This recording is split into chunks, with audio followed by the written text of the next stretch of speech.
Yo, what's going on, guys? It's Hens back with another video. In today's video, we're going to be going over the new second week of the All-Star event and exactly what to expect for this week and kind of everything to do with the event. Let's hop over to NHL here so you can see the cards. And I will show you each card individually, and then I will rank them to start the video, and then I'm going to talk about best time to buy, what to do with the cards, how to grind the objectives, etc., etc. Now, I will say that this week's set of MSPs are certainly far superior to last week's set of MSPs. And, you know, in order to rank them, it's kind of I'll rank all 10 in order, but it's more so positional needs at this point. These are all pretty good MSPs. Like, there's certainly a few that are better than others, but I'll go over them very quickly. Now, what we didn't get in this event is a very good left-handed winger.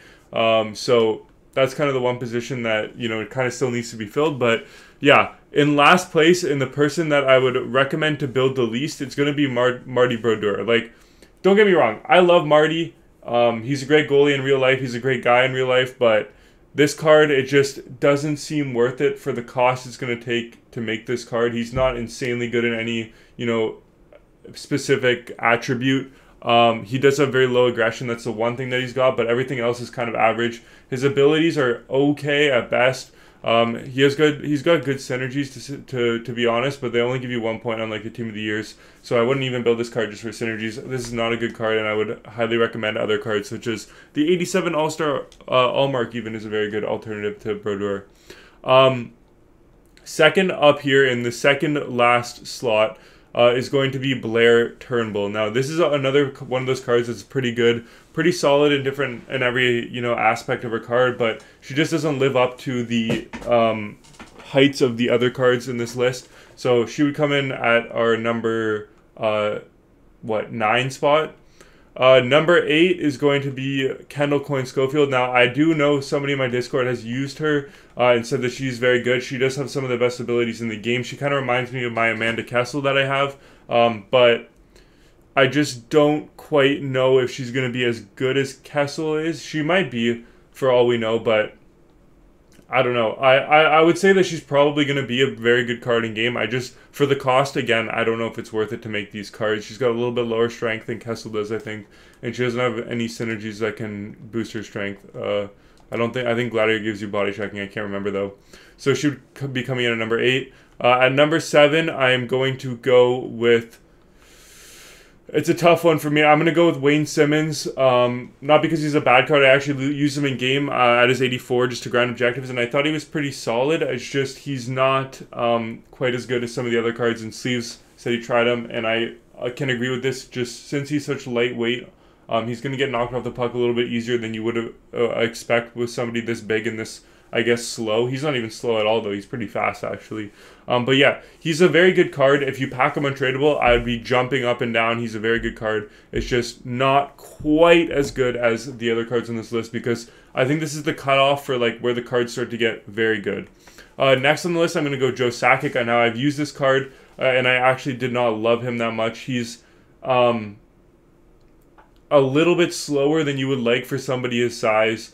His shot obviously is disgusting, but that's really the only part of his entire card that I think is outstanding. Obviously, the hands are nice too, but other than that, I don't think he's great. And I used him in game. He played like 15 games for me or something, or 20 games for me at a 90 overall. He scored like 3 goals in those 20 games. Mind you, he's on my third line, but still, he didn't feel that great in game, and I powered him down to build the MSP that I'm going to rank in number 1 for this week, but you'll have to stay tuned for that. So I think that's the bottom 5 there, is that?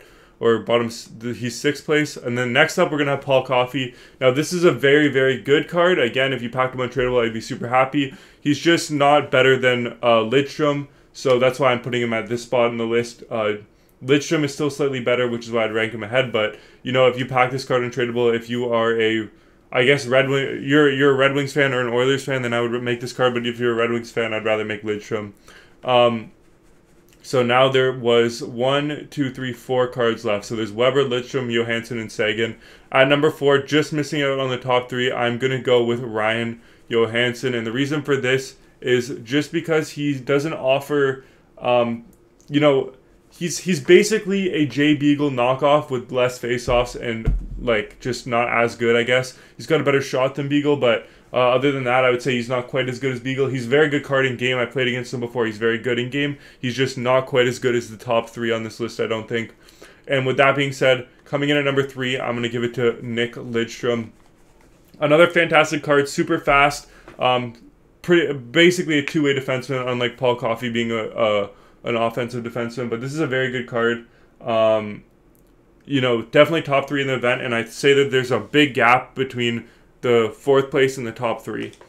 Top 2, though, are going to be 2 from this event. The only 2 left are Shea Weber and Tyler Seguin. And in 2nd place, I'm going to put, that's right, Shea Weber. Now, you might say, wait, why isn't this card first? This card looks insane. He does look insane. He maybe should be first. I haven't tried him. I'm probably going to make him. But the reason that I don't think he's first, and this is the only reason why I wouldn't put him first place on this entire list, is because there's too many good right-handed defensemen in the game. If you have Seabrook, if you have Makar, there's no point in building this card. Just to be quite frank with you guys, there's probably no point in building this card because at that point, you're going to have one of the 3 for sure playing in your third D pair. And for me, I have Dobson and I have Makar. So I'm probably going to build this card just because I'm a Habs fan. But at the end of the day, this card is still unbelievable. He's probably, I would say he's probably the best right-handed defenseman in the game other than Dobson right now, other than some of